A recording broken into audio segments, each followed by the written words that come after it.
Olá, minha gente, muito bom dia. Domingo, dia 2 de outubro, dia de nós votarmos, dia de eleição.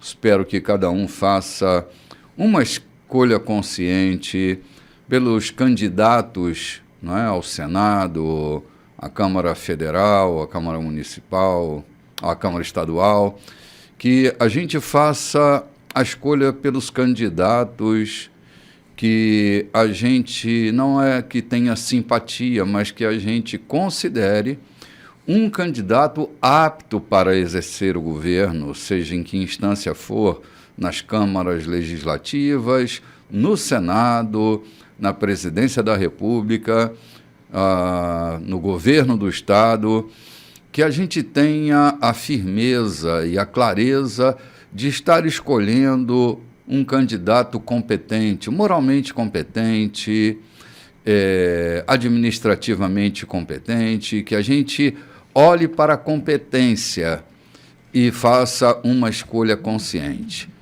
Que o próximo presidente da nação, o próximo governador, os próximos legisladores, sejam eles feitos diante de uma escolha consciente, amadurecida, de uma escolha de acordo com a nossa consciência mais clara.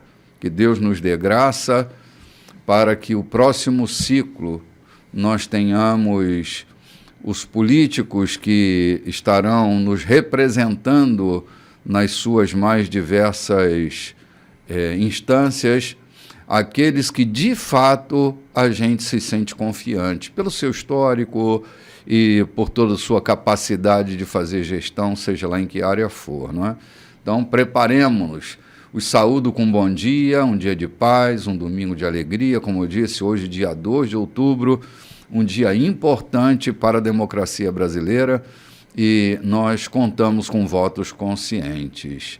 Muito bom dia, pastor João, querido. Muito bom dia, meu caro bispo, muito bom dia, amigos, alguns a caminho já das sessões eleitorais.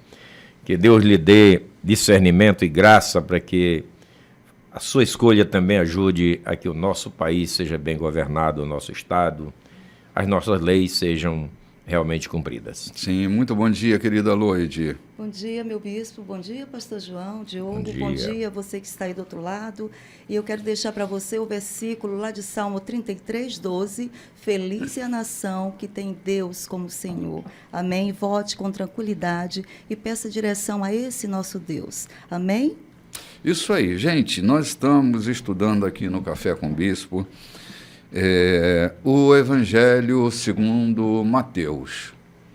Esse companheiro de Jesus que fez uma jornada de 3 anos e qualquer coisa ao lado de Jesus, ouvindo seus ensinos, aprendendo com sua vida, se alimentando dele, e ele está dando umas lições muito preciosas. Ainda estou com o endemoniado gadareno na minha cabeça aqui desde domingo próximo passado. Uma experiência que não sai da minha mente, do meu coração, né? Mas nós estamos avançando na leitura do texto. Nós estamos aqui no capítulo 9, no versículo 14, foi onde nós paramos domingo próximo passado, e estamos aqui para compartilhar com você. Pedindo a você que quando você for lá no YouTube, você dê o seu ok, dê o seu likezinho,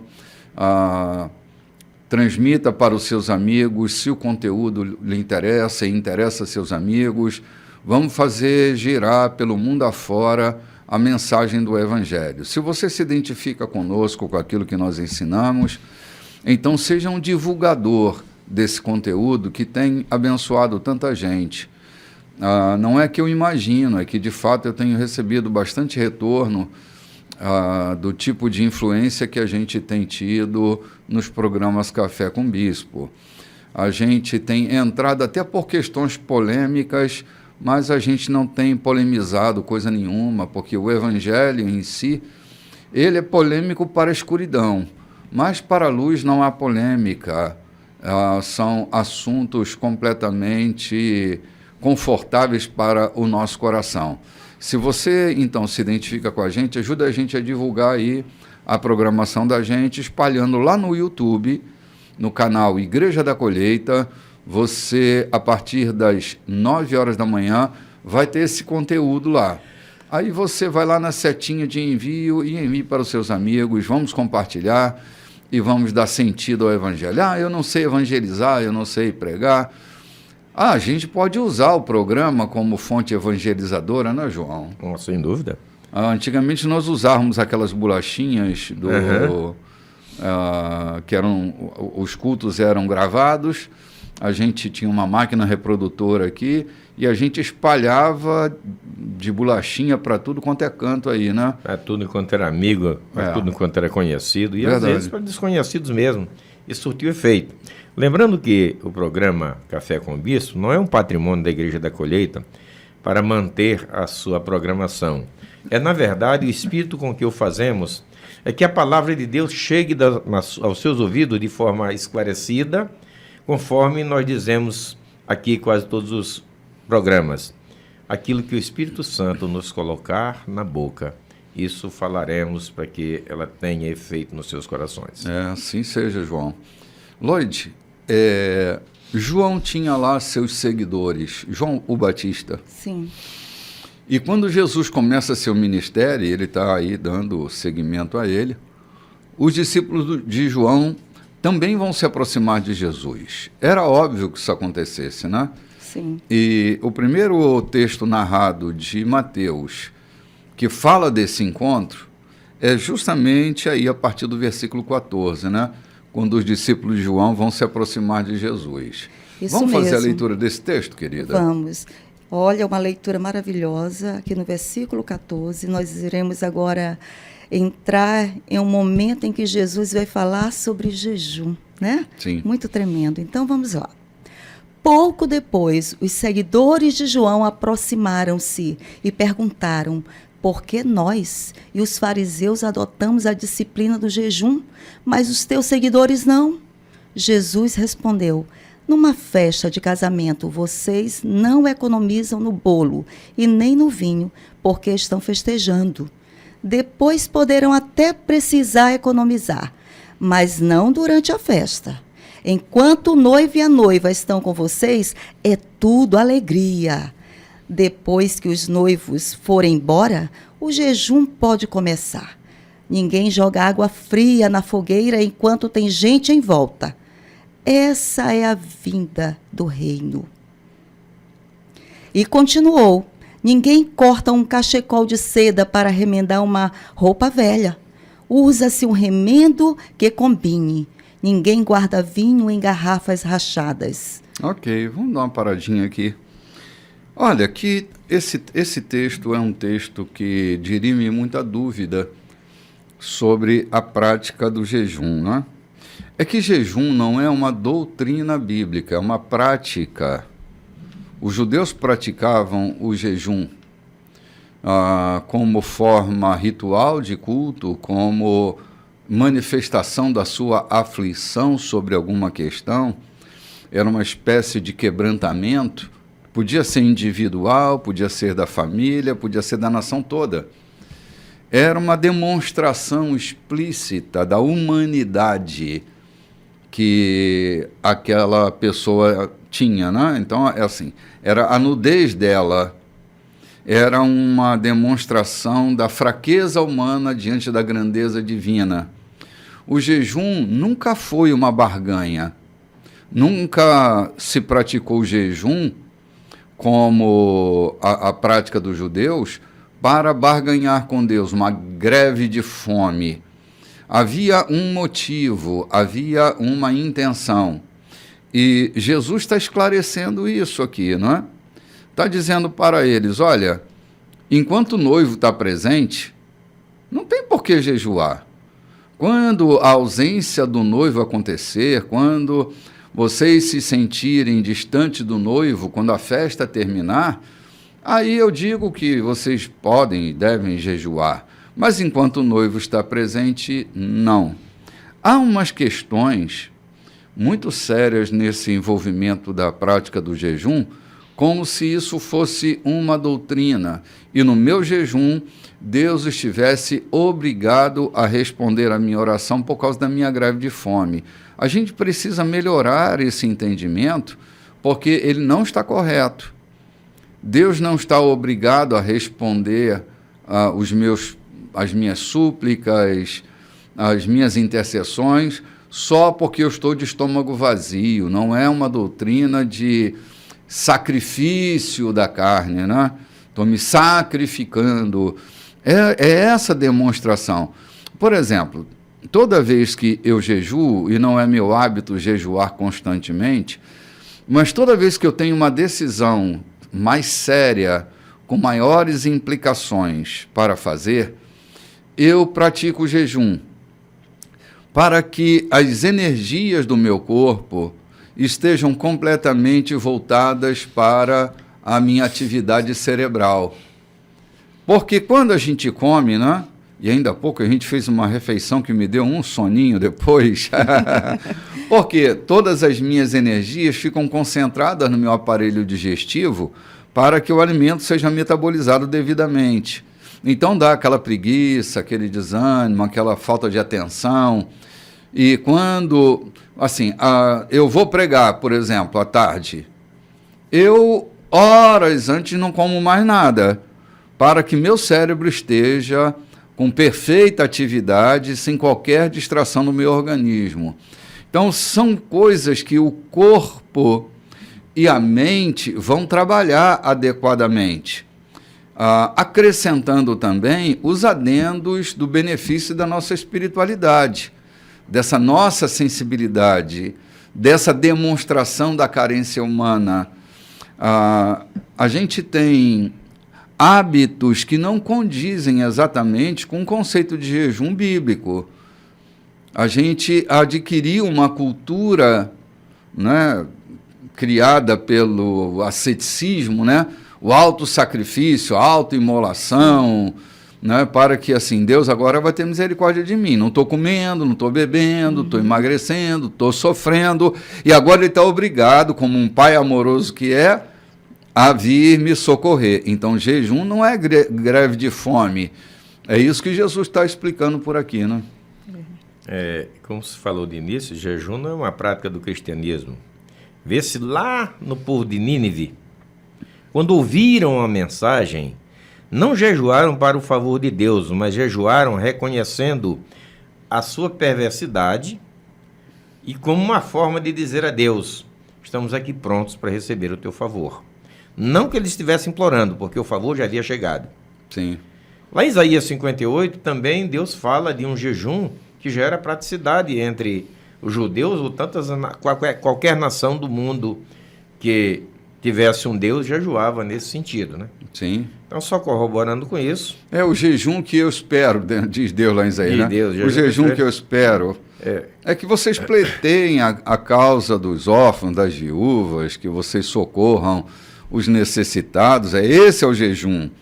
A gente fica com essas práticas cheias de ascetismo religioso, achando que essa é uma coisa minha, só minha, não é?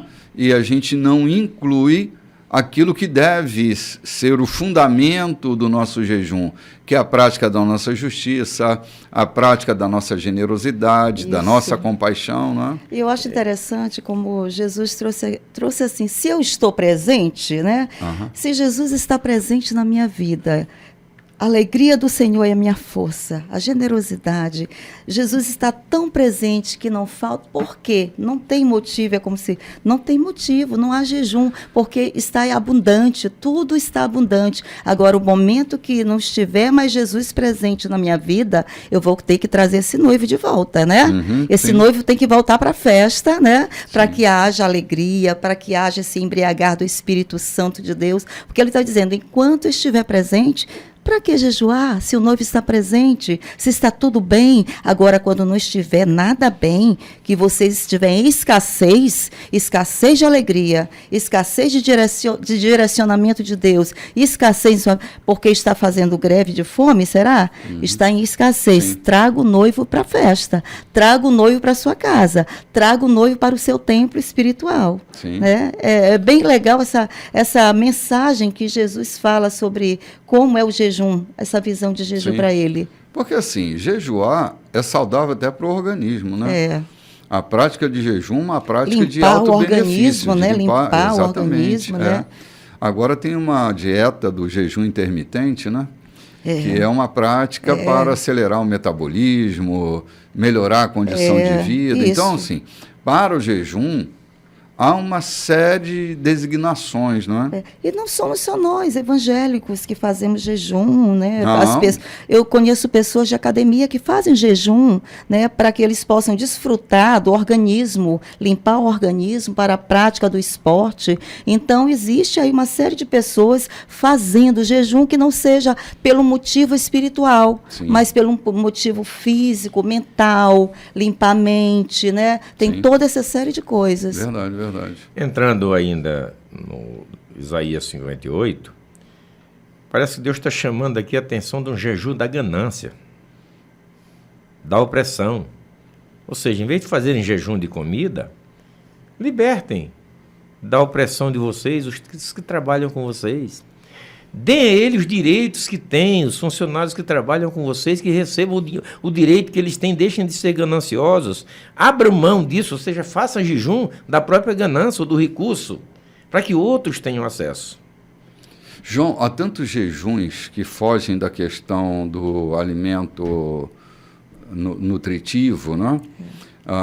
Por exemplo, há pessoas que precisam se calar mais. Por que não fazer um jejum de palavras? Uhum. Por que não fazer um jejum de murmuração? Um jejum de reclamação? Por que não fazer um jejum de mau humor? Carne, a gente mata de fome, né?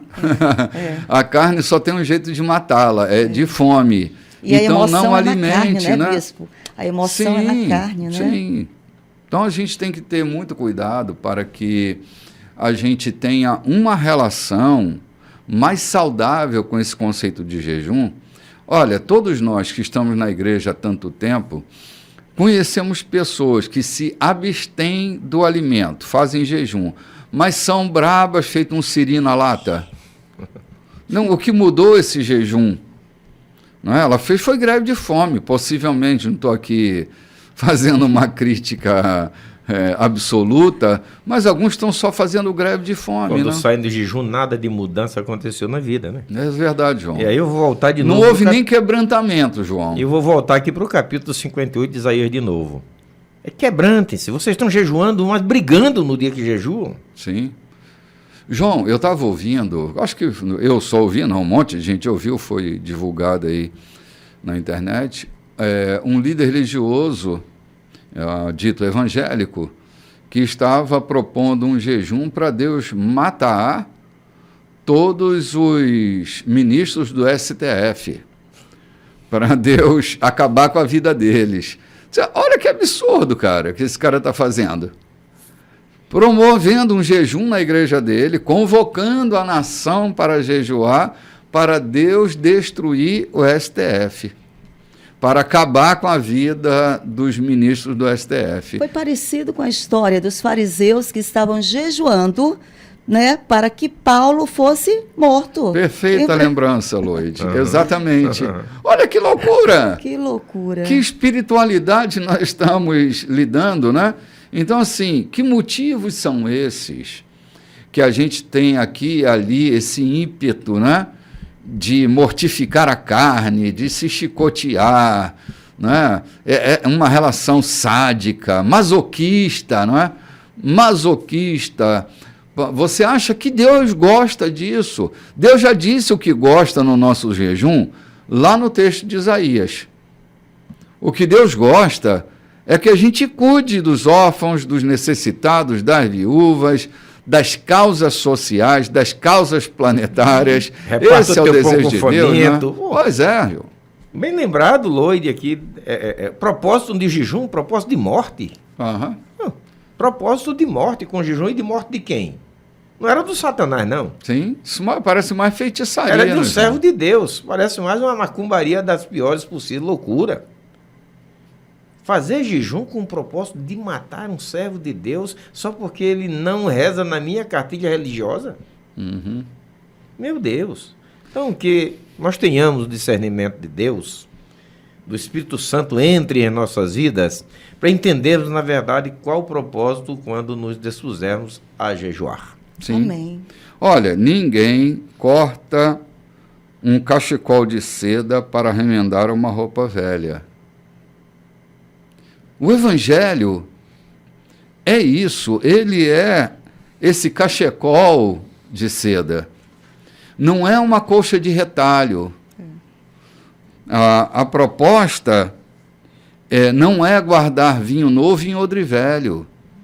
Se a gente não abrir a mente da gente, o vinho novo de Deus não vai ser suportável para a nossa mente velha e rachada. Então, a gente precisa se abrir para o vinho novo. Então, temos que ter odres novos. Odres é o lugar do reservatório, é aquela bolsa de couro, que se tivesse velha, um vinho novo na sua expansão, ia arrebentar com o odre, ia se perder o vinho, ia se perder o odre também. O odre fala da nossa mente, da nossa mentalidade. A gente nunca vai receber aquilo que é perfeito de Deus se a gente tiver uma velha mentalidade, João. Isso não é à toa, com todo respeito a muitos dos nossos irmãos, que você encontra em hospícios, lamentavelmente, é uma verdade, pessoas que foram vítimas de um jejum com uma mentalidade velha. Não é à toa que você encontra nos hospícios pessoas cristãs que estão lá fazendo tratamento psicológico, psiquiátrico, desculpe, porque fizeram jejuns demorados com uma mente atrofiada, uma mente velha, vinho novo em odre velho. Sim. Remendo novo em pano velho. Sim.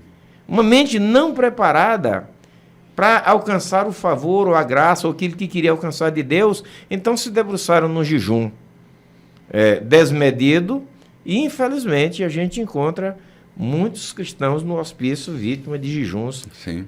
Colocando o vinho novo em odre velho. Cara, havia tantas perguntas a serem feitas, cara, vão implicar exatamente com a prática do jejum, não é? O Senhor fala aqui de uma nova estrutura, né? O Senhor está falando, o Evangelho é uma nova estrutura. Exatamente. Nós não vamos remendar, colocar coisas em uma estrutura nova. Agora a mentalidade é nova, os costumes são novos, tudo é crença nova, porque agora é uma transformação de vida. Não é uma vida velha com pequenos remendos, pequenos conceitos aqui e ali sendo transformados, mas ele diz que é transformação total, né? Uma nova estrutura de vida a ser vivida. Não adianta pegar uma coisa aqui do Evangelho e outra ali, né, para colocar na vida. Isso é muito interessante, esse remendo. Eu estou remendando, quando eu remendo a minha vida com uma estrutura, estou na velha estrutura e pego uma coisinha aqui, outra ali do Evangelho, não vai dar certo. Sim, eu Né? não sei Não se vocês leram A Cabana. Tem um detalhe no conto que o homem se aproxima daquela figura que representa Jesus e diz assim para ele, e quais são as regras para andar contigo, quais são as normas para caminhar contigo? Ele diz, não tem regra, não tem norma, eu só quero ser amigo de vocês. Seja livre e ande. Sim, e isso para mim representa a proposta do Evangelho, que não é dogmatizar a vida, não é criar essa sistematização da vida, é andar com Jesus, é andar leve, não é regras que nos fazem andar com Jesus.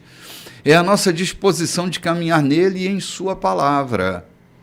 Caminhar em sua palavra não é caminhar nas regras. E o que os discípulos de João estão dizendo aqui, também representando a fala dos fariseus, é que qual é a regra? Qual é a regra? Porque assim, teus discípulos não jejuam como nós. Qual é a regra?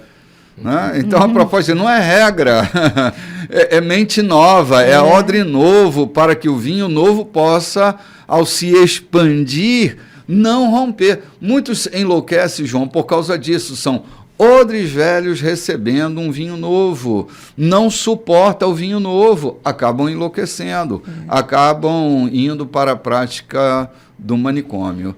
Nós estamos aqui chegando ao fim desse capítulo, a gente volta já logo depois do nosso intervalo comercial.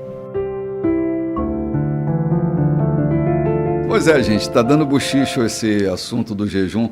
João, por que é que os discípulos de João vão lá perguntar a Jesus qual é o segredo deles? Havia uma probabilidade, porque há um registro dos evangelhos que diz que Jesus batizava, se bem que não era Jesus, mas os seus discípulos batizavam mais do que João, que chegou primeiro, Sim. que era aquele homem zarrão. Talvez fosse isso. Queria saber qual era o segredo do sucesso. Qual era o segredo do sucesso de terem tantos adeptos quando eles estavam perdendo adeptos? Pode ser sim, João. Eles não conheciam a história que João era apenas o precursor de Jesus. E não um concorrente. Sim. Então, por quê? Talvez muitas igrejas, desculpem-me falar de igrejas, estão fazendo jejuns por aí porque entendem que essa é a forma de adquirir adeptos, de encher o templo de gente. Sim. Os discípulos vieram talvez com essa pergunta, baseado nisso. O sucesso está acontecendo e ele não jejuam. Qual é o sucesso? Talvez seja isso. A coisa está engasgada. É uma espinha atravessada na garganta, né? É uma espinha atravessada na garganta. Ou seja, para eles o sucesso vinha de um jejum, de uma flagelação, de uma automutilação, de um conceito de práticas não essenciais. Não quero dizer que o jejum não seja essencial, mas Jesus fala da palavra, de conhecer a palavra, de viver a palavra, de obedecer a palavra, de caminhar na palavra e seguir por ela. Esse é o maior sucesso, né? Claro que sim. João, é impressionante como a gente se aferra a regras. Como regras geram em nós a coisa da importância. Ele é um bom cumpridor de regras. Era como aquele dízimo da hortelã. Você estava citando em off aqui a história do cara que dizima do seu açude, que é alimentado pelo gato que se faz na fornecedora de energia elétrica.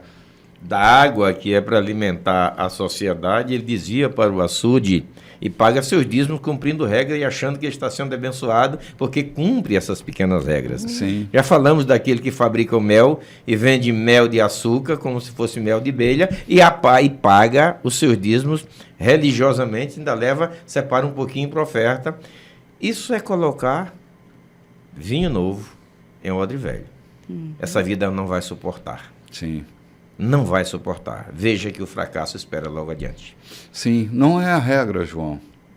É assim, aqueles que são atravessados pelo Evangelho, naturalmente são cumpridores de regras. Eles não são anarquistas, baderneiros.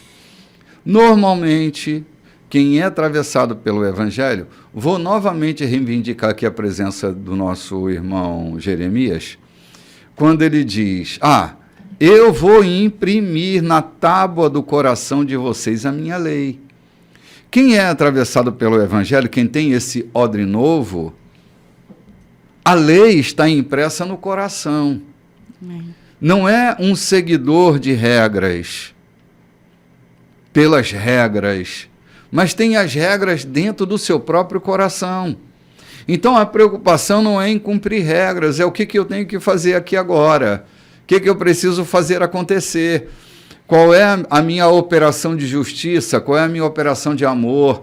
Qual é a minha operação de fraternidade, de generosidade dentro desse lugar? A gente encontra na tábua do coração essa lei que nos impulsiona para a vida. Os discípulos chegam a Jesus e dizem, até quantas vezes eu devo perdoar o meu irmão se pecar contra mim em um só dia, até 7. Ou seja, regras que estavam expostas. Jesus leva para um conceito muito maior, dizendo, eu quero parafrasear como se Jesus estivesse dizendo, se o teu coração estiver cheio da minha mensagem, da minha palavra, você não é obrigado a perdoar 7. Você perdoa 70 vezes 7, até quantas vezes for preciso e necessário você fazer, porque você pode fazer. Estando cheio, é que você acabou de falar. A regra não é nem um empecilho, nem um problema para aqueles que estão cheios do Evangelho. As regras vão sendo simplesmente cumpridas dentro de um propósito maior, que não é de cumprir regras, mas de fazer a vontade de Deus. Sim, sim. O nosso maior interesse, João, é cumprir as leis que estão na tábua do nosso coração. Amém. Não é ser governado por uma lei externa, mas por essa lei interna. Quando o Evangelho rompe essa fronteira que invade o nosso interior, ele deixa uma marca indelével que ninguém pode retirar. É isso que tem feito o Evangelho correr livremente. Regras não mudam a vida de ninguém. Regras domesticam, mas não transformam. Disciplinam, mas não mudam. Condicionam, né? Condicionam. Sim, regras são condicionamentos. O que transforma é a presença dessa lei dentro de nós. E ela só é possível se a Torá viva que desceu do céu e estiver dentro de nós. Se a Torá viva que desceu do céu estiver dentro de nós, pronto, não há lei que me impeça de viver, porque eu estarei sempre acima da lei, porque a própria lei está dentro de mim.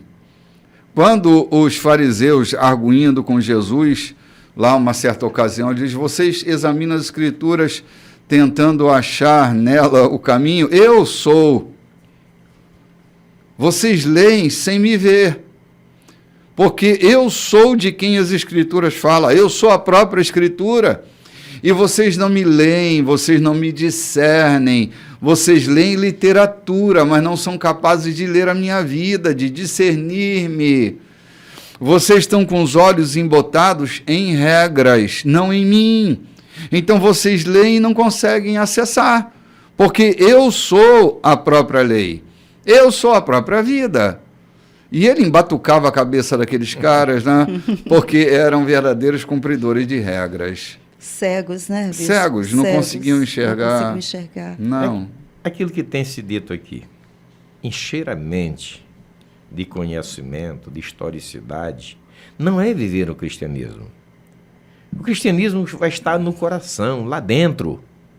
Veja que aquele homem que procurou Jesus à noite, ele estava com a mente cheia das regras religiosas do povo judaico. Ele era mestre de religião, mas o coração estava tão vazio que não havia descido ao coração. Ele vai perguntar. Aquele moço, aquele outro moço, aquele advogado muito rico, que aproveita a oportunidade e interfere com Jesus dizendo, mestre, eu conheço todos os mandamentos, eu sigo todas as regras, mas a vida eterna não me é uma garantia. A vida eterna não me é uma garantia, eu não sei sobre ela, porque as regras não levam à vida eterna. As regras muito te levam a um bom cumpridor de regras, a um elemento sensato. Mas não satisfaz o anseio da alma humana? Não, está muito longe da alma, porque as regras estão na cabeça para cumprimento e não no coração para satisfação. Para a vida, né? Para a vida. Uhum, exatamente. As regras estão puramente na cabeça, para cumprimento. E não no coração para saltar para a vida eterna. Sim, há uma diferença grande, João, em a gente acessar uma literatura e a gente acessar o verbo vivo, né? Uhum. Há uma distância muito grande. Às vezes a gente é mestre da literatura, mas não acessou o verbo vivo. Não foi sequer tocado por ele. É possível, sim, claro que é. Claro que é. Encher-me de Deus não é encher-me de texto bíblico, é encher-me da natureza dele. E essa é uma experiência de um diálogo intenso entre o meu espírito e o Espírito de Deus. Eu posso até começar o meu conhecimento sobre Deus a partir de um texto bíblico, mas ele não pode parar no texto bíblico. Tem que descer o coração. Ele tem que descer o coração, tem que participar da minha própria vida, da minha própria experiência de Olha existência. a diferença entre conhecer e saber o caminho e andar no caminho. Faz diferença. No ponto de vista comum. Pegue um mapa e encontre o caminho. Conheça o caminho pelo mapa, quilometragem, circunstâncias, dificuldades ou facilidade de andar nele. Agora, não dá para andar em cima do mapa, né? Não dá para andar. Agora, andar no caminho é uma outra história.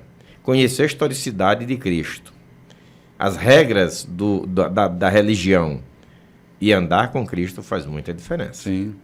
João, eu me lembro que estudando geografia, quando eu era menino, eu tinha uma dificuldade de... eu tenho uma péssima percepção espacial. Se me soltar numa cidade, nem com GPS eu consigo chegar no lugar certo. Eu tenho que perguntar, tem que ser boca a boca para mim. Então, eu tinha uma dificuldade enorme de me localizar dentro do mapa. Eu não sabia o que era uma planície, o que era um planalto, aquilo não entrava dentro da minha cabeça, né? Os terrenos acidentados não entravam dentro da minha cabeça. E a única maneira que eu conseguia era se eu estivesse passando pelaquela região. Então, muitas vezes, vegetações, eu passei a entender porque eu andei por aquela vegetação. Porque aquilo que eu lia nos livros de geografia não entravam na minha cabeça. Mas quando eu pisei num planalto, quando eu pisei numa planície, quando eu subi um morro, quando eu alcancei uma montanha, quando eu cheguei a um pico, isso tudo foi se descortinando. A experiência, né? Sim, a experiência. Então, o acesso dos livros são importantes. A literatura é importante, mas eu preciso continuar avançando no meu conhecimento. E, às vezes, só a experiência, né? A relação sinestésica com o Evangelho, né? É o que Jesus faz, nos convida para a experiência, né? Exatamente. Para viver com Ele, viver essa caminhada com Ele. Andai nele, né? Andai nele, isso. Há um texto bíblico no livro de Hebreus, na carta aos Hebreus, onde tem sido realmente o gargalo para milhares e milhares de cristãos para entendê-lo. Aqueles que conheceram a graça e se desviaram dela. Eu lendo um escritor americano, Gleicio Archer, ele disse que é possível que o texto esteja falando daqueles que intelectualizaram a graça, aprenderam da graça, ensinaram a graça, falaram da graça, mas nunca viveram a graça. É possível que o texto, diz ele, esteja falando de pessoas que aprenderam e adotaram como filosofia de vida, como maneira de viver, e acharam bom e até ensinaram e incentivaram outros a viverem dessa natureza. Todavia, só esteve no seu intelecto, na sua forma de agir e nunca na espontaneidade do seu coração. Por isso, vão ter dificuldade de se encontrarem dentro da graça. Por isso tem que trocar o odre. Tem que trocar o odre, porque não tem como a gente acessar. E aí vem vinho novo, né? Vem vinho novo por aí, e a gente tem que trocar o odre, tem que estar disposto a evoluir, tem que se permitir crescer, tem que se permitir se expandir no Evangelho. Isso não quer dizer que a gente se dê a espíritos novidadeiros, mas a gente se articula nesse Evangelho que é vivo, que é vinho novo, que se expande. Oh, glória. Que não está ali com todas as suas propriedades já esgotadas. Ele está em plena expansão. A gente não pode estar preso aos detalhezinhos das coisas, porque A gente muda de sociedade, a gente muda o tempo inteiro. E se a gente não estiver disposto a fazer reflexão teológica, a gente fica com aquele cheiro de naftalina. Não é? Temos que desconstruir, né? Desconstruir Tem coisas sim, Lloyd. para construir. No dia do nosso encontro de mulheres, nós estávamos falando sobre louvor. E a gente tem conhecido, né, uma cultura aqui no Brasil que louvor é só música, né? É um período de louvor e de adoração de músicas. E a gente teve que desconstruir, né, essa cultura de dizer que louvor é um período de música, para que a gente pudesse construir um novo sentido, que é louvor em nossa vida, que não é apenas músicas. E isso foi difícil para pessoas que já estavam numa cultura de anos, apenas naquilo, louvor é música, é somente isso. E não é verdade, Sim. É muito mais do que isso. Há um sistema de crença que a gente tem lotado na gente, que é difícil a gente se mover dessas crenças, crenças já ultrapassadas, crenças que já não cabem mais, Isso. mas está tão enraizado na gente, que a gente tem dificuldade de negociar mesmo. Isso mesmo, E às vezes pego um texto e eu tenho que me esforçar para tirar minhas antigas lentes, para eu não comprometer a minha leitura. Porque já tem um conhecimento dentro de mim e eu vou sempre neuroassociar as minhas experiências desse momento com os registros que já estão dentro de mim, né? É um processo comum em todos nós. Então, tirar esses registros internos para fazer uma leitura mais amadurecida, às vezes é um processo doloroso, sim. Impactante, né? Sim, claro. Causa impacto. Gera desconforto. Né? Traz uma consciência, nossa, então esse tempo todo, o que eu estava prestando a Deus? Né? Que era uma vida de louvor, era o quê? Que era isso, né? Desdizer o que se disse é uma das coisas mais difíceis que se tem para fazer. Assumir que estava errado no seu conceito há 10 anos atrás, às vezes é difícil, porque a gente fica pensando na reputação da gente, né? Tipo, aí se eu dizer o que eu disse, né? Se eu disser o que eu disse. Sim. Como é que eu vou ficar agora para o meu eleitorado, né? E agora? E agora? É aquilo que dizemos, fazer deixar de andar por uma ponte velha estragada não é quebrá-la, é construir pontes novas com acessos melhores, abandonarão os caminhantes naturalmente a ponte velha. Então, viver o Evangelho não é simplesmente ensinar da tribuna, ou fazer com que caminhamos, quando você diz coisas que não cabem mais, eu, na verdade, eu entendo que nunca couberam. Infelizmente, nós absorvemos porque nos foram passadas dessa natureza. Nós vimos, às vezes nem nos foram passadas, nós vimos e fizemos como caranguejo, começamos a andar de lado, porque só vimos isso. Não nos foi ensinado, nós captamos porque precisávamos captar alguma coisa. Eu digo isso de mim. Muita coisa que eu aprendi no Evangelho ou na crença, não foi porque me foram ensinada, porque eu precisava de alguma coisa, eu saí captando aqui e acolá pedaços e construí uma coxa de retalho na minha crença, que só depois da misericórdia de Deus, rapaz, você é um camarada de bem, você pode me servir com dignidade. Então vai abandonando, não fique pensando que os humilhados serão exaltados, não. São os humildes. Não vai entendendo que é dessa forma que leia com atenção, veja o que está escrito, deixe que a palavra permeie o teu coração e não a tua mente, porque a tua intelectualidade exacerbada pode confundir aquilo que eu quero dizer para descer ao teu coração. Sim. João, essa nossa história com os condicionamentos, ela é muito severa. Você falar do caranguejo, né? O que é engraçado é que anatomicamente nada impede o caranguejo de andar para frente. Mas ele nasce vendo todos os seus pares andarem de lado e ele vai repetir o comportamento anatômico de todos eles, andar de lado. Às vezes a gente tem um determinado conhecimento que nos foi dado, a gente se habituou com ele, e a gente simplesmente nunca questionou aquilo, saber se aquilo está certo ou não, se aquilo se encaixa em mim ou não. Como eu nasci praticando aquilo, eu vou continuar andando de lado. Eu não reflito sobre essa minha autonomia de movimento. Eu vou fazer o que todo mundo está fazendo, né? Essa voz da maioria que me faz ser arrastado para o meu comportamento, eu nunca questiono se aquilo está certo, se não está certo, se está bom, se não está bom, se é adequado, se não é adequado, né? Lembra da história do bico do pão? É. Lembra? Sim. Lembro. Quer dizer, por que o pão tem um bico cortado já na 4ª geração?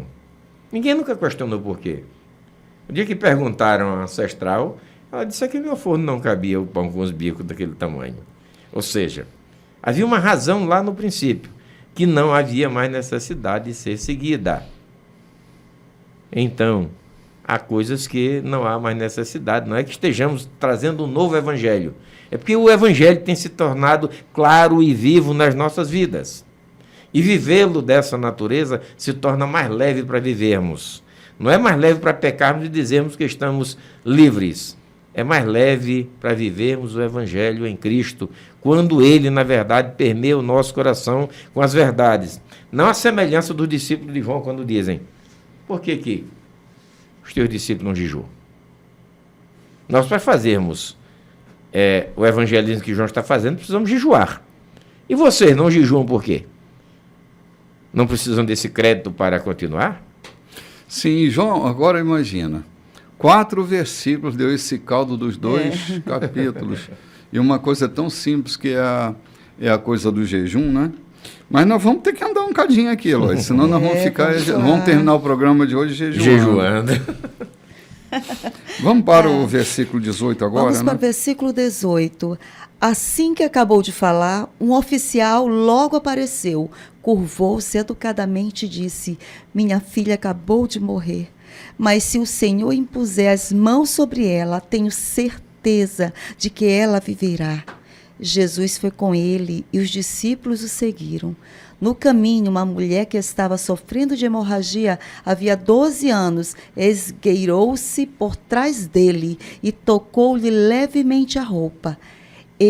Ela pensava: basta eu tocar em sua roupa para ficar boa. Entretanto, Jesus virou-se e a surpreendeu, mas logo a tranquilizou. Coragem, filha, você se arriscou por causa de sua fé e agora ficará bem.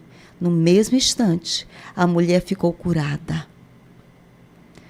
Então, o grupo chegou à casa do oficial e abriu caminho entre os fofoqueiros, sempre ávidos por uma novidade, e pelos vizinhos que haviam trazido comida. Jesus foi ríspido com eles. Afastem-se! A menina não está morta. Assim que se livrou da multidão, ele entrou, pegou a mão da menina e a levantou, viva. A notícia logo se espalhou e correu por toda a região. Meu Deus. E tinha fofoqueiro lá também, fofoqueiro, né? De plantão. Meu Deus do céu. E as pessoas com as comidas. Sim. Né? Aquela coisa é cultural, né? A gente vai nos velórios, a gente vê a preocupação dos donos da casa, né? Em preparar comida para aqueles que estão naquele dia ali, de plantão, velando, né? O defunto. Sim. É uma cultura necessária, realmente. Eu saio daqui de São Luís para velar, acompanhar o velório de alguém, onde eu estou não tem restaurante, é evidente que alguém tem que providenciar comida para mim e os outros que estão comigo. Né? É uma cultura normal. E os fofoqueiros? Também é normal.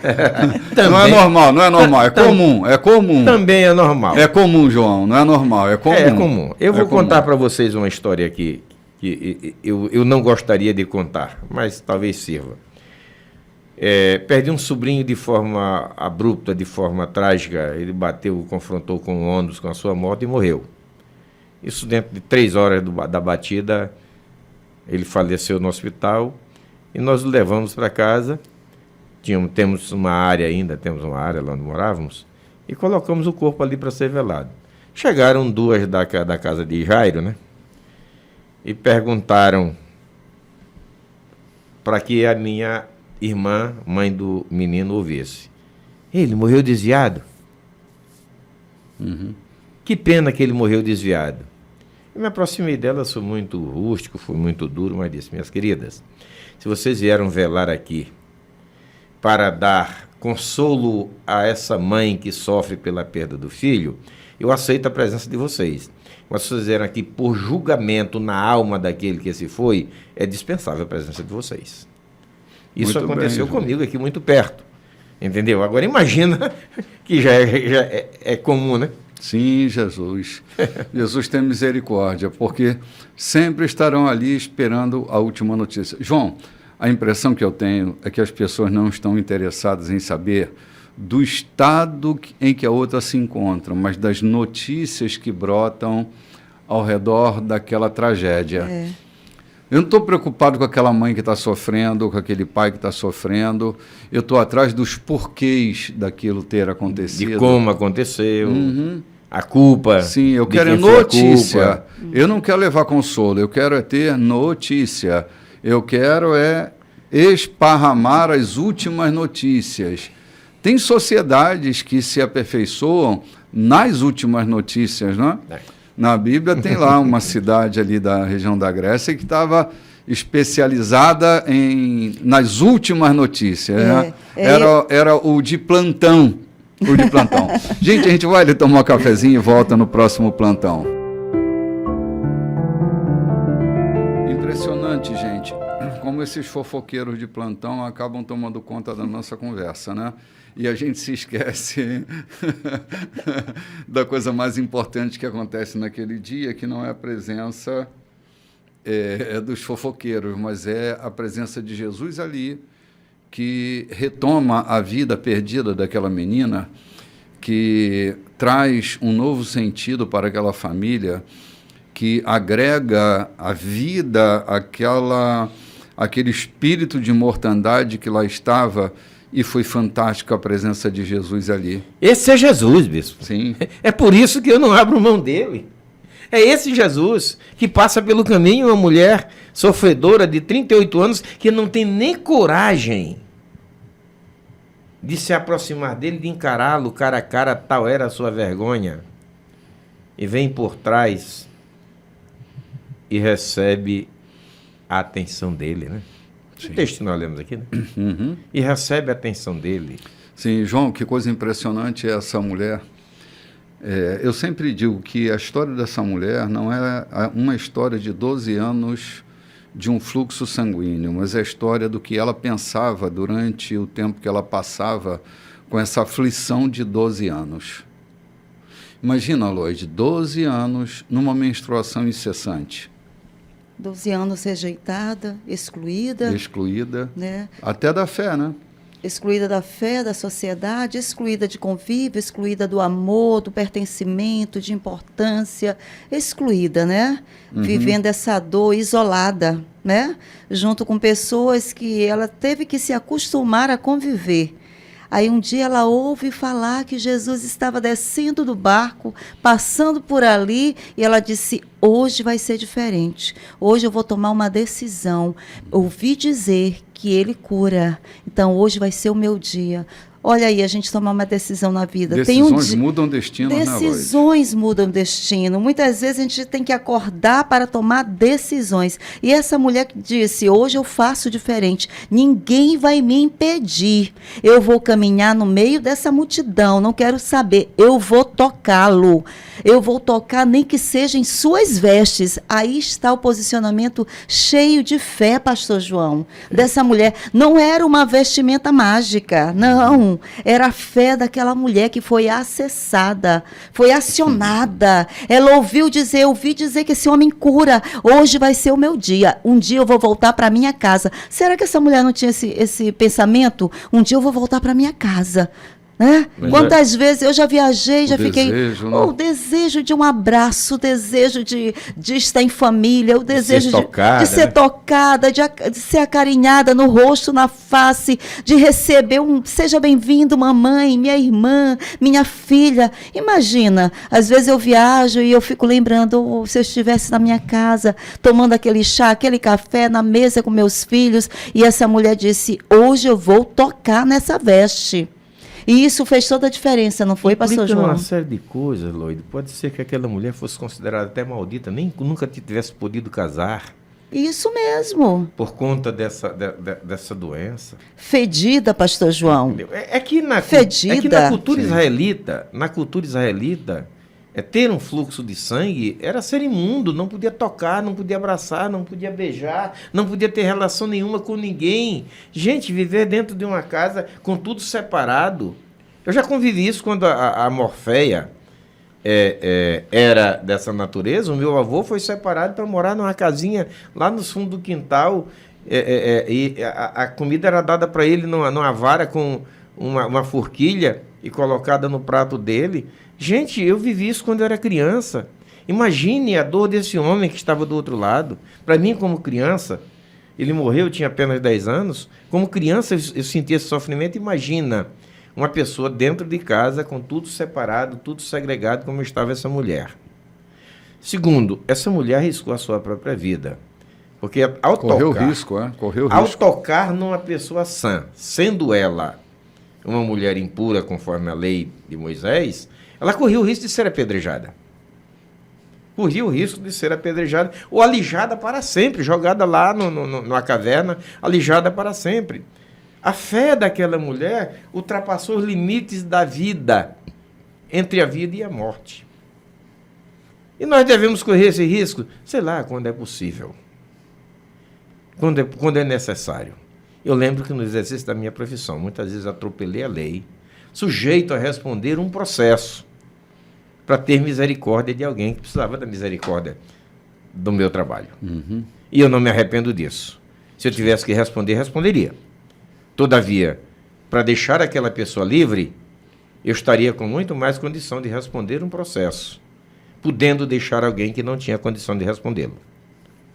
Não fui infrator da lei, mas precisava fazer isso. Então, precisamos correr risco de morte para defendermos pessoas, para alcançarmos não aquela nossa loucura, nossa vaidade, mas o nosso alvo em Cristo, não tenhamos medo, porque Ele sempre está para nos socorrer e dizer: ei, você não precisa morrer, não. Você vai para casa agora e conviver em família, em alegria. Que festa na casa daquela mulher. Sim, que novo Bispo, início, a né? fé aciona coragem em nós? Claro, claro que sim. É o espírito de intrepidez. Uau. É essa resolução para estabelecer os novos inícios, Lloyd. Lloyd, não era fácil. Olha para a vida dessa mulher. A gente está falando de um período em que não se vendia na farmácia absorventes adequados para conter o fluxo sanguíneo. Você imagina o exercício de higiene que essa mulher precisava fazer, lavando sempre seus panos, seus trapos para reter o fluxo menstrual dela? E ela já não tinha umas finanças abastadas, né? Ela já tinha Esgotado, depredado completamente isso. seu patrimônio. 12 anos de investimento na sua saúde. 12 anos de frustração. Porque cada médico indicado, cada agoureiro indicado, cada sacerdote indicado, era uma rama de dinheiro que ia embora e ela foi depredando o seu patrimônio. Essa mulher estava debilitada economicamente, fisicamente, psiquicamente. Imagine o flagelo desse corpo, que já não tinha mais ferro suficiente no seu corpo, a anemia tinha tomado conta dela. Então, essa fé que ela nutriu, naquele momento, o ímpeto que essa fé gerou dentro dela, a coragem que a fé gerou dentro dela, fez ela romper, porque era um risco. Era um risco. Porque é assim, Lloyd, fé é uma condição de conviver com risco. Por quê? Você não tem garantia nenhuma. Quem se move por fé tem uma coisa: esperança e confiança. Duas coisas, né? Esperança e confiança. Mas não tem garantia palpável de que esse movimento vai gerar alguma coisa. É uma convicção interna gerada por uma dialética entre o Espírito de Deus e o seu espírito. Você não tem um termo de garantia, você não tem uma garantia estendida, paga, para dar sustentação àquilo. Você tem esse ato de coragem brotado de um coração cheio de fé. E essa mulher vai correr o risco, é o que Jesus diz. Você está correndo risco, né? Mas, bispo, o príncipe da Tropical é quem fala melhor sobre isso. A fé não costuma falhar. A fé não costuma falhar. A fé não costuma falhar. Então, quando a fé não falha, toda atuação baseada no princípio da fé, ela não falha, ela cumpre seu objetivo. Só falha quando não é no princípio da fé, no princípio da dúvida e de uma tênue esperança. Mas quando ela é baseada no princípio da fé, ela não falha. Então, como diz o Morenão lá, a fé não costuma falhar. Comigo nunca falhou. Quando o passo é dado de fé, acontece. Sim. Agora, quando... Impressionante, mas sim, né? É. Quando é dado numa dúvida, numa tênue esperança, numa incerteza, ou numa certeza muito tênue, é possível que você não alcance. Sim, verdade, João. E essa mulher achou que ela ia simplesmente tocar sem Jesus Percebê-la, né? E ele vira, porque esse Jesus é assim, ele quer face a face, né? O contato do mestre conosco é apenas sempre... um toque. É um toque, e ele quer isso, face a face conosco, né? E ele fala aqui dessa forma, filha, né? Filha, coragem, filha. Você se arriscou por causa da sua fé. E agora, tudo está bem. Né? Lodi, a gente recebe toques e toques no curso da vida da gente. Há pessoas que, ao tocarmos nelas ou elas tocarem em nós, faz toda a diferença. Eu tenho defendido a ideia de que um abraço pode fazer reiniciar a vida da gente. Um abraço.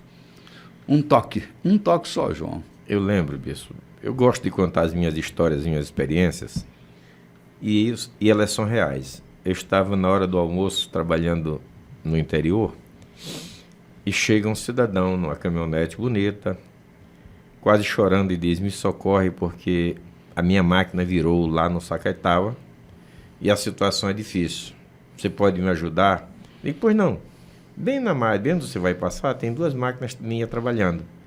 Se for preciso uma, leve uma. Se for preciso das 2, leve as 2. Diga ao maquinista que é a hora do almoço, a hora de todo mundo parar, que vá te socorrer. Ele saiu. Chegou lá na máquina, conversou com o maquinista pegou a estrada e ele volta para minha casa.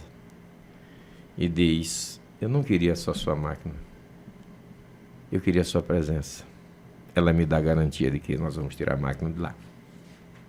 Entendeu esses toques? Por voz, por qualquer coisa?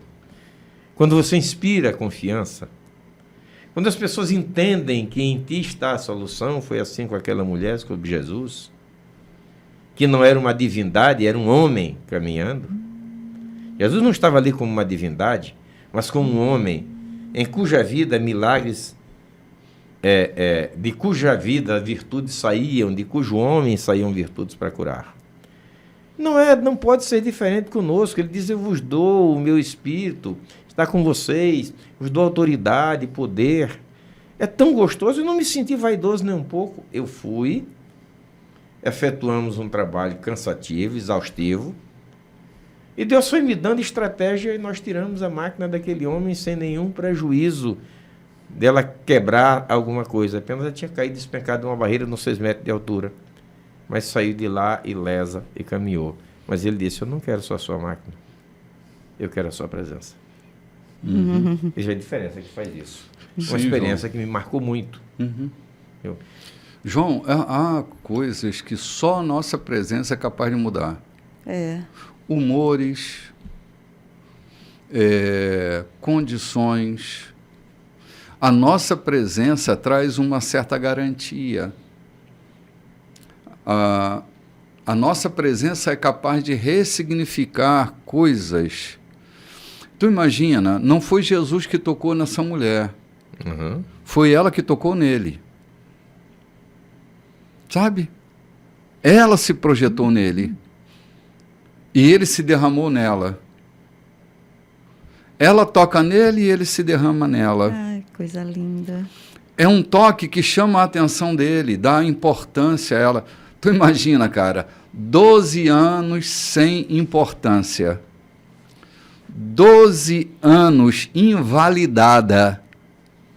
João, a gente passa momento de invalidação e isso parece um inferno para nós. Uhum. Um fim de semana invalidado, que a gente não se sente validado pelas pessoas que estão perto de nós.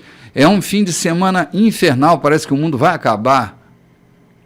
Tu imagina essa mulher há 12 anos invalidada, 12 anos desimportantizada, 12 anos de alijamento social, 12 anos sem poder ir ao templo orar, 12 anos sem poder tocar nas pessoas ou ser tocado pelas pessoas.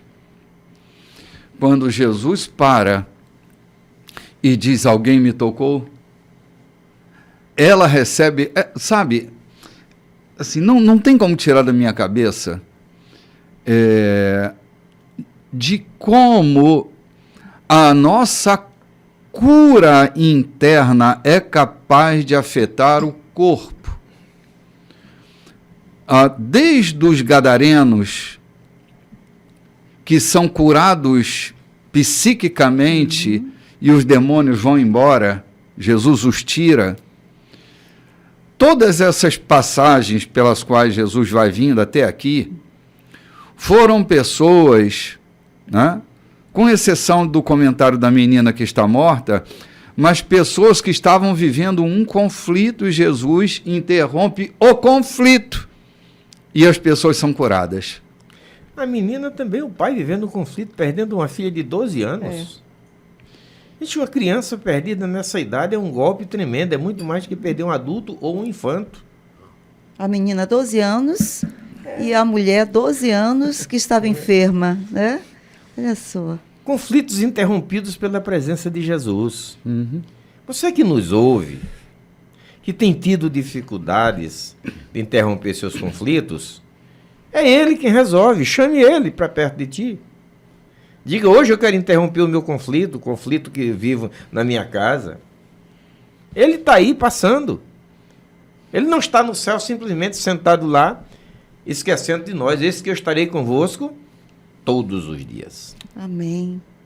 Então, se alguém nos ouvindo que precisa de dirimir seus conflitos, de acabar seus conflitos, seus alijamentos, toque, é a hora. Chame ele, diga, converse. Chame ele para ir na tua casa. Jesus, minha filha morreu. Mas eu tenho certeza que se tu tocar a mão nela, ela ressuscitará. É assim que acontece. Nós não estamos aqui contando uma história de carunchinha. Nós não estamos aqui fazendo um programa em cima de uma história que passou e que não se repete. Nós só estamos fazendo esse programa aqui porque tudo que aconteceu é suscetível, é plausível de acontecer nos dias de hoje, agora, nesse momento, e a qualquer dia na vida daqueles que creem. Sim, verdade, João. Porque Jesus continua vivo, agindo e operando na vida daquele que crê. Amém. A fé é esse gatilho. A fé é esse gatilho que aciona o momento seguinte. Se você se move por meio da fé, que está baseada e recalcada, como eu disse, na esperança e na confiança, o milagre é uma consequência dessa relação. A gente se move por fé, corre o risco e há uma resposta divina. Amém. Para aquela mulher, Lloyd, eu imagino aqui que ela corre o risco porque não tinha mais o que ela fazer. Era ou a morte ou a morte. Ou a morte ou a morte. O risco de ser apedrejada talvez fosse mais atraente do que a condição de continuar morrendo. Isso mesmo. Porque morrer, ela morria há 12 anos. Então, ela vai correr esse risco. Ela vai se lançar, se precipitar na esperança dela. Ela já ouvia a fama de Jesus. só não tinha tido a oportunidade de estar com ele. E agora, naquele momento, ele cruza o caminho dela. Quem sabe há pessoas, João, hoje que estão aí no leito de enfermidade, hospitalizadas ou em casa mesmo, pensando, não tem mais jeito para mim, não tem mais solução, clínica não tem mais condições econômicas para mudar a minha vida financeira. Minha empresa está sucumbida e eu não tenho mais como ganhar os recursos para o meu sustento. Eu já não consigo nem quitar mais a folha de pagamento dos meus funcionários. Chegou ao fim e só tem um jeito, é o caminho da fé. Agora, é preciso ter coragem, intrepidez, e a fé gera tudo isso dentro de você. Se você se lançar em Jesus, se você tocar na orla da veste dele, se você se dispor a se movimentar na direção dele, pode ter certeza de uma coisa, ele não vai tirar o corpo dele do lugar. Bispo, eu quero aproveitar aqui para citar outro fato acontecido aqui na Igreja da Colheita. Sim. Você fala, se a sua empresa estiver arrebentada, é o caminho da fé. Muitas vezes não é esperar que ela se levante, mas um outro caminho se abrirá. A pastora Marlene citou isso aqui para as mulheres, eu estava presente e ouvi, eu sou testemunho disso. Nós conhecemos uma irmã aqui na igreja, tinha uma pequena livraria, e a vida dela, ela vivia muito na nossa casa, era viver em débito, endebitada o tempo todo. A venda não suportava, ela trabalhava só, mas a venda não suportava o aluguel ou qualquer coisa.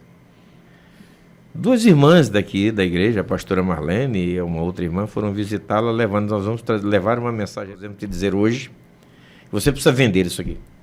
Desculpa. Você precisa vender e tomar outro rumo. Ela aceitou a mensagem. Amém. Mudou, vendeu, passou a livraria. E a Marlene dizia, eu fiquei muito, muito emocionado com isso. Vai na casa dessa moça hoje e veja a diferença da casa dela de antes para a casa de hoje.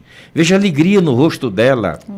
Como ela vive hoje porque estava pendurada a alguma coisa sem tomar uma atitude de fé para dizer eu vou mudar de vida.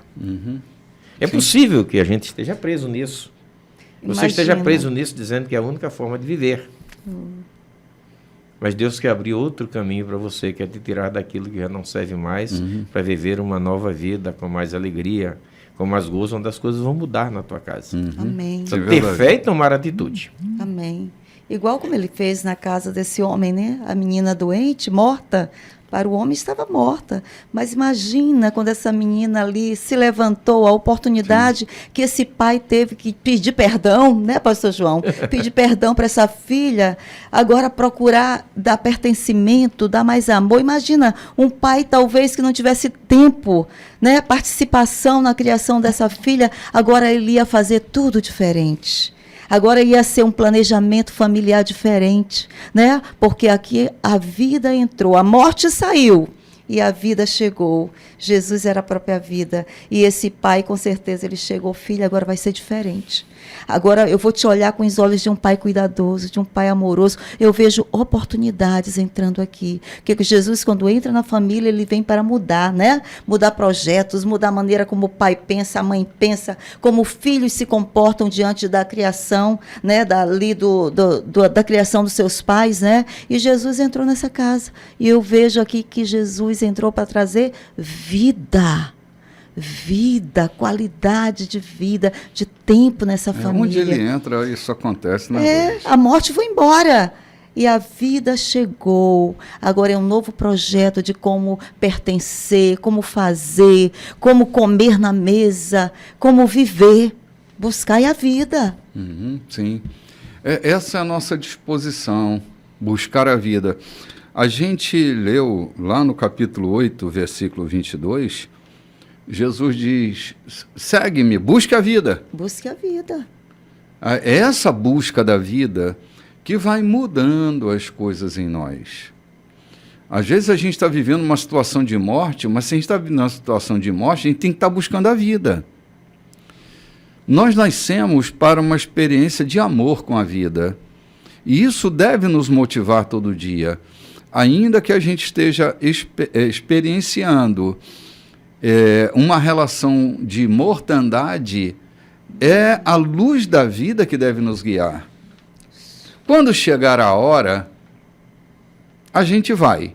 Mas enquanto não chegar a hora, a gente pode viver em condições melhores. A gente pode retomar, fazer reengenharia do nosso destino a partir, João, dessa oportunidade de ter Jesus na nossa casa, né? Eu tenho tido algumas dificuldades resolvidas na minha vida. Uma certa vez virou um caminhão meu e eu estava mandando desarrumar, conversando com todo mundo ali, alguém me perguntou, por que tanta tranquilidade? Porque eu não me apego com o problema. Em vez de eu mensurar o tamanho do prejuízo, eu foco na solução. Eu foco na solução e não no problema que aconteceu. Eu não venho aqui mensurar o tamanho de problema, de dificuldade. Eu vou ver como resolver. E esse deve ser, eu entendo que deve ser a forma de resolver. Veja quanto tempo aquela mulher procurou médico. Não significa que não se deve procurar médico. Mas tantas vezes foi enganada. Até o dia em que ela encontrou o caminho de resolver, de fato. Sim, foco na vida, aproveitar a presença de Jesus na nossa vida e seguir avante, né? Vamos ali tomar um cafezinho, gente? A gente volta já já. Olá, gente! Estamos de volta, esse é o 4º bloco da nossa programação. Hoje, primeiro domingo do mês de outubro. E nós queremos noticiar que o culto eucarístico, que deveria estar sendo celebrado hoje, será celebrado no 2º domingo do mês, ou seja, no próximo domingo. Não é que não vai haver culto hoje, vai. Mas por causa da possível evasão de tanta gente que vai votar fora em cidades próximas ou até mais distantes, nós resolvemos, por prudência, transferir a data do primeiro domingo para o 2º domingo do mês de outubro. Então, você que está acostumado a vir celebrar o culto eucarístico conosco nesse primeiro domingo, venha celebrar. Só que o culto eucarístico será realizado no próximo domingo, no 2º domingo... Dia 9. Dia 9 de outubro. Tudo bem? Está entendido? Vocês que estão indo ainda para a votação, consciência na hora de votar, que a gente tenha firmeza e clareza nas escolhas que nós estamos fazendo, pelos candidatos que a gente julga ter mais competência, caráter, que a gente tenha essa clareza na hora da gente ceder o voto da gente, porque a nossa política é fruto da nossa escolha. Nós escolhemos os representantes, então cuidado na escolha do seu representante, aquele que vai representar os interesses da população, aqueles que vão estar ali para dar curso, seja na casa legislativa, seja na casa administrativa, nas gestões da política desse novo curso. O cuidado é nosso, nós escolhemos os nossos representantes. Então, não deixe ninguém escolher por você. Faça mesmo você a sua escolha consciente. Gente, dito isto, voltamos aqui para o texto de Mateus capítulo 9.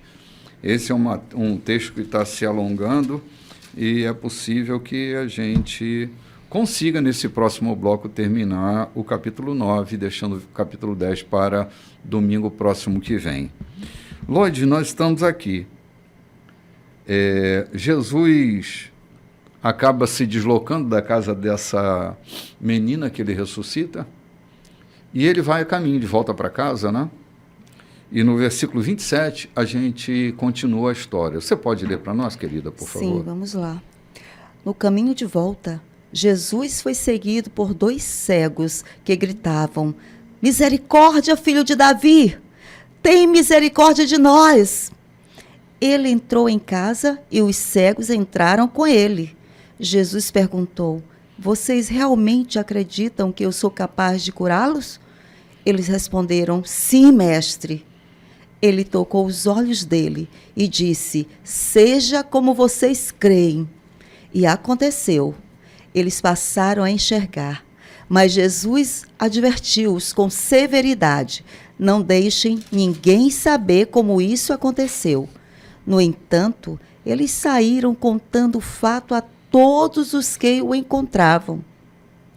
Os dois ainda estavam saindo quando o homem acometido de mudez por causa de um espírito maligno foi trazido a Jesus, que expulsou o espírito atormentador. O homem desandou a falar como nunca. As pessoas aplaudiram. Nunca houve algo assim em Israel. Os fariseus saíram resmungando: isso não passa de um truque. Ele provavelmente fez pacto com o diabo. Depois disso, Jesus passou por todas as cidades e vilas da região. Ele ensinava nas sinagogas, onde o povo costumava se reunir, apresentando as notícias do reino, curando os corpos doentes e restaurando vidas marcadas pelo sofrimento. Ver as multidões diante de si lhe fazia doer o coração. O povo estava confuso e sem rumo. Eram como ovelhas sem pastor. Que grande colheita temos aqui, disse aos discípulos, mas tão poucos trabalhadores. Ajoelhem-se e orem, pedindo mais trabalhadores. Ok. Essa última passagem me lembra uma canção do Roberto Carlos, que diz: Jesus Cristo, eu estou aqui. E ele fala de uma multidão que não sabe para onde vai. Quem poderá dizer o caminho certo é você, meu Pai. Essa multidão sempre estará presente no planeta e nas fases da civilização. Multidões que não sabem para onde estão caminhando, estão perdidas. Elas nem adquiriram sentido na vida, nem adquiriram o sentido da vida. Então, elas estão sem bússola, estão desbussoladas, completamente perdidas na sua caminhada. Isso tudo começa com esse deslocamento de Jesus de volta para casa. De volta para casa me sugere que Jesus volta para Cafarnaum. É a impressão que me dá, não? É isso Porque mesmo. a casa de Jesus era na região de Cafarnaum. Eu não sei se ele tinha só essa casa, mas pelo menos essa casa em Cafarnaum. E ele está de volta. O que me impressiona é o grito desses dois cegos, chamando de filho de Davi, arrogando para Jesus essa identidade messiânica, porque chamar Jesus de filho de Davi era reconhecer o sentido messiânico dele, era identificá-lo como o enviado, como aquele que era da raiz de Davi, aquele que era da descendência de Jessé. Então, estes homens estão tão aflitos na sua cegueira, e eles encontram em Jesus a possibilidade de ver. E eles vão gritando pelo caminho, mas eles entram, a narrativa de Mateus é que eles entram na casa. Eles vão até a residência de Jesus, dando sentido ao clamor deles. Jesus sabia, naturalmente, por causa da perseverança deles, da insistência deles, o desejo deles serem curados, mas ele vai lá provocar o desejo. Uau. É isso mesmo que vocês querem? Porque, como eu disse alguns dias atrás, nem todo cego quer ver. Por isso, os cegos precisavam saber exatamente no que estavam demandando. E ele cura esses dois cegos. Agora, de verdade, eu não sei por que é que Jesus manda eles se calarem. Mas também Jesus já tinha uma ideia de que eles não iam ficar calados. Imagina, João, eu sou cego. Eu não me lembro na leitura aqui se eles eram cegos de nascença ou eles adquiriram alguma cegueira O Mateus no curso da vida. O Mateus não registra, Não registra sobre isso, Não. né? O que me chama a atenção, me permita cortar, saindo um pouco aqui do milagre, para entrar nas nossas casas. Eram 2 cegos, mas eles tinham tanto conhecimento das promessas divinas. Eles não eram papagaio ensaiado, eles tinham conhecimento das profecias. Eles foram ensinados a conhecer o reino de Deus. Por quem não sei? A linhagem de Jesus, né? Quantos Eles conheciam. filhos nós temos perdidos, eu digo nós, incluindo na sociedade, porque nasceram com Down ou com outra síndrome qualquer e achar que ele não vai conseguir nada na vida, simplesmente não dá-se a ele a oportunidade de desenvolver aquilo que ele é capaz. Sim. Algumas tribos indígenas se nascem com algum problema, alguma comorbidade, alguma anomalia, ele é morto porque não serve. Na sociedade, quantas pessoas foram alijadas? O potencial que eles podiam desenvolver não foi porque entendia-se que não servia para nada. Eu estou vendo aqui na vida destes 2 cegos o conhecimento que eles tinham sobre a historicidade, sobre a história de Israel. E não foram só esses 2. Lá adiante nós vamos encontrar um outro cego sendo questionado lá dentro do templo em Jerusalém, e ele disserta com tanta preciosidade que eles se admiraram, os questionadores se admiraram. Havia uma cultura de que filho de judeu precisa tomar conhecimento. E foi assim que nós lemos no Salmo 78, quando ele diz: e estas coisas tu ensinarás aos teus filhos, para que eles ensinem aos filhos dos seus filhos, para que as gerações que virão conheçam sobre Deus. É lá no livro de Juízes que nós lemos no capítulo 3, salvo engano, quando diz assim: morreu Josué, servo do Senhor, com a idade de 123 anos, e a geração que o acompanhava também foi sepultada, e a geração que o sucedeu não conhecia nem o Senhor, nem os seus feitos. Não percamos a oportunidade, por julgarmos de pouca importância, por algum problema, de ensinar, de instruir os nossos filhos sobre o conhecimento de Deus. Que quando eles se aproximaram de Jesus, eles traziam conhecimento de que Jesus era o prometido. João tinha esse conhecimento, parece que solidificado neles, Lloyd, como a única esperança deles. Clamar pelo nome de Jesus e atribuir essa herança de Davi sobre ele, cara, era um conhecimento sólido. Eles também esperavam o Messias libertador. Isso, Ensinar uma religião aos nossos filhos não dá consistência nenhuma. Não dá, João. Precisamos ensinar sobre Jesus. Exatamente. Esse cara tinha um fundamento dentro dele que levou-os a darem um ponto final na história de fracasso que eles viviam. Porque não é dizer que todo o deficiente visual é um fracassado, mas na condição deles, sim. Eles se sentiam fracassados. Eles tinham esperança de poder ver. Eles queriam distinguir as cores. Eles queriam ver contornos. Então, havia neles uma aflição. Volto a repetir, nem todo deficiente visual vive em aflição, mas eles viviam, tanto quanto outros também vivem em aflição. E Jesus vai ao encontro dessa aflição, para libertá-los dessa condição que os afligia. E aí diz para ele, não fala nada para ninguém, viu? Ordem expressa. Eles pegam o expresso da ordem e botam a boca no trombone, né? Vai falar da sua aflição.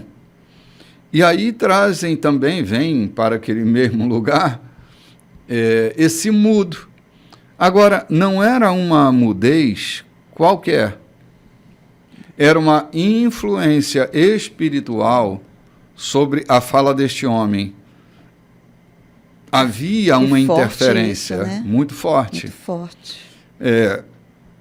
Eu tenho dito, né, desde a semana passada, quando a gente falava do endemoniado gadareno, que há condições psíquicas nas quais estamos expostos que são capazes de afetar o corpo físico de uma maneira brutal, que é corpo psíquico afetando o corpo físico. Por exemplo, né? Há pessoas que elas param de falar por causa de um trauma, uma afetação psíquica. E elas simplesmente emudecem, não falam mais. Estava também, outro dia, estudando sobre alguns fenômenos psíquicos de pessoas que, de repente, começam a falar um outro idioma. Uhum. Um idioma que estava guardado dentro delas, de alguma forma, e elas passam a falar em outro idioma. Como o inglês fluente, elas nunca entraram numa escola. São esses fenômenos. Desde menino, eu futuco as questões da parapsicologia, da psicologia. Eu tenho muito interesse pela mente humana, né? E eu estava estudando sobre isso, né? Assim, estudando por estudar, porque eu gosto de ler, gosto de prescrutar, né? O nosso inconsciente, ele abriga toda sorte de informação que a gente tem do mundo exterior. Ele é um reservatório dessas coisas que ficam dentro de nós, de tudo que passa por nós. Sim. Imagine, você assiste filmes americanos, filmes japoneses, e ficam alojadas palavras em você, no seu inconsciente. Conscientemente você não sabe o que é, mas há um mundo inconsciente onde se alojam essas informações. O registro, né? O registro, exatamente. Dependendo da experiência que você está submetido a ela, há uma ativação desse registro inconsciente e ele passa a se tornar consciente. E você passa a ter uma nova performance mental a partir daquilo. Então, assim, experiências que traumatizam, que geram esse desajuste psíquico, favorece o ambiente da espiritualidade. E é possível, agora eu estou teologizando o meu discurso, que influências demoníacas se apropriem desses ambientes desorganizados pelaquela experiência determinada. Pode ser que essa mudez tenha sido, pode ser, estou supondo, né? O texto não está dizendo, mas eu estou supondo, que tenha sido resultado de um trauma e os demônios se apropriaram para silenciar esta pessoa. E ele não estava só travado por causa de uma experiência psíquica, mas também de uma experiência espiritual. O que Jesus faz? Ele liberta ela daquela opressão maligna. Em consequência, o trauma é destraumatizado. Uhum. E ele passa a falar mais do que o nego do leite, né? Fala como nunca. Fala como nunca falou antes. Todos esses fenômenos expostos à presença de Jesus estão acontecendo. E a coisa está indo. Está se deslocando. Só que como estão vendo Jesus é diferente. Eles estão vendo alguém que fez um pacto com o diabo. Olha o que esses fariseus estão cogitando. Esse cara fez pacto com o diabo. Não sabem quem ele é. Estão supondo, porque nunca viram acontecer o que estava acontecendo, então eles estão supondo que Jesus é um charlatão ou que ele tem um pacto com o diabo. Sempre a reputação, João, ela vai ser arranhada, não tem jeito, a gente vive no meio, não adianta você querer manter a sua reputação íntegra o tempo inteiro. Que se tenha, mas não vai conseguir. Alguém vai aventar uma hipótese, alguém vai contar uma história, alguém vai narrar uma narrativa sobre você que não é verdade sobre você. Há sempre um fariseu insatisfeito com o teu progresso, há sempre um fariseu insatisfeito, um fariseu que é um vizinho, que é um parente, que é um pseudo-amigo, que é alguém da tua igreja, que é alguém de igrejas correlatas, insatisfeito com o crescimento da tua igreja, invejando por incapacidade de atribuir do descrédito ao teu trabalho. Uhum. Há sempre um colega de ministério que não consegue chegar ali onde você chegou, a tentar descredibilizar o teu sucesso em Cristo. Sim. Atribui ao teu modelo de captação de membros, atribui ao crescimento da tua igreja, o crescimento financeiro, as tuas campanhas de arrecadação, atribui qualquer coisa, e essa atribuição, mesmo não sendo verdadeira, ela é de alguém incapaz de chegar onde tu chegaste. Ela é alguém incapaz de realizar o que tu realizaste. É incapaz de fazer o que tu tens feito. É incapaz de se aproximar de Cristo como tu te aproximas dele. É incapaz de obter o favor dele como tu tens obtido o favor dele. Sim. Porque normalmente não são pessoas que passam por aquele processo do Salmo 1. O que é que diz o Salmo 1? Bem-aventurado é o homem que não vive na súcia dos malfeitores e teme ao Senhor, e tudo quanto ele fizer, o que é que acontece? Será bem sucedido, né? Tudo que ele faz, acontece.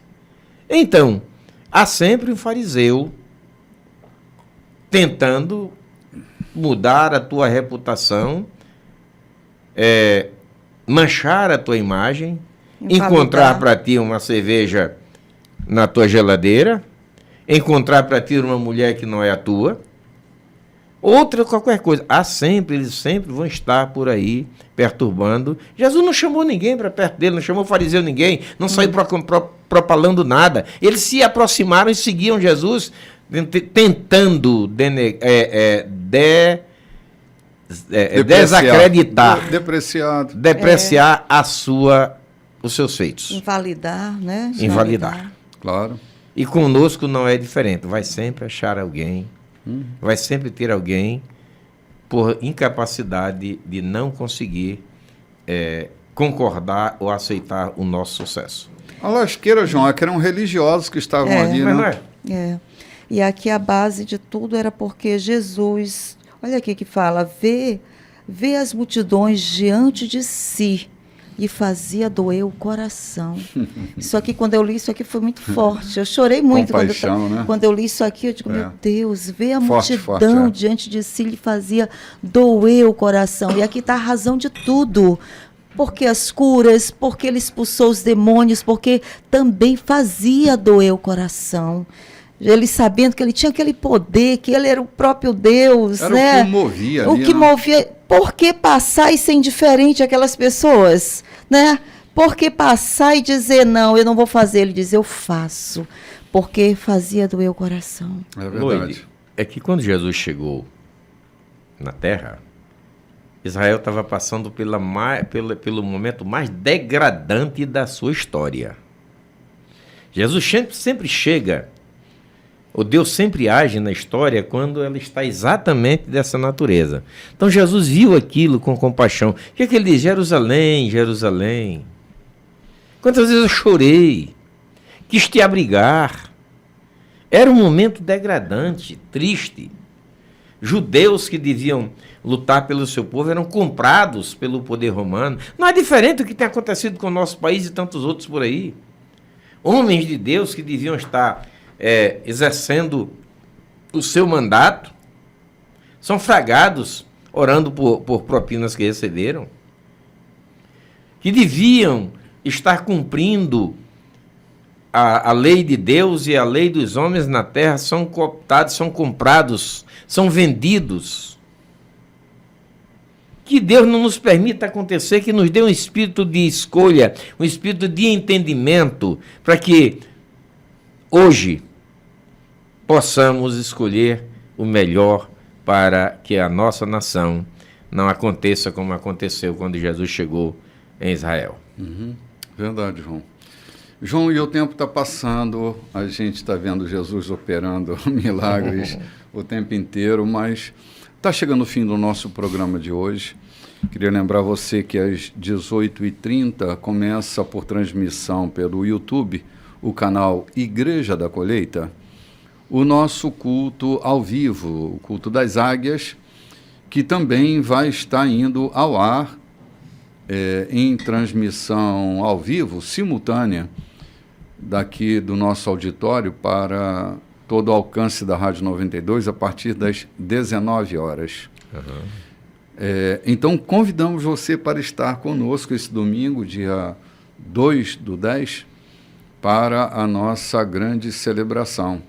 Lembrando a você que o culto eucarístico, que deveria ser realizado hoje, será realizado no próximo domingo. E que vocês estejam conosco nesse próximo domingo. A gente está fazendo por vocês, né? Dia 9 e 10, para que você esteja conosco, transferimos a celebração da ceia para o próximo domingo. Mas nos encontramos com você logo mais às 18h30, aqui no nosso auditório, na rua Santo Antônio, número 14, no Recanto dos Vinhais. Minha saudação a todos vocês, os despeço com paz e até o próximo domingo. Shalom. Um abraço, meus queridos. Um abraço, companheiro. Um abraço. Até mais, gente. Domingo de Lembrando paz que a para fé todos não vocês. costuma falhar. Forte abraço aí.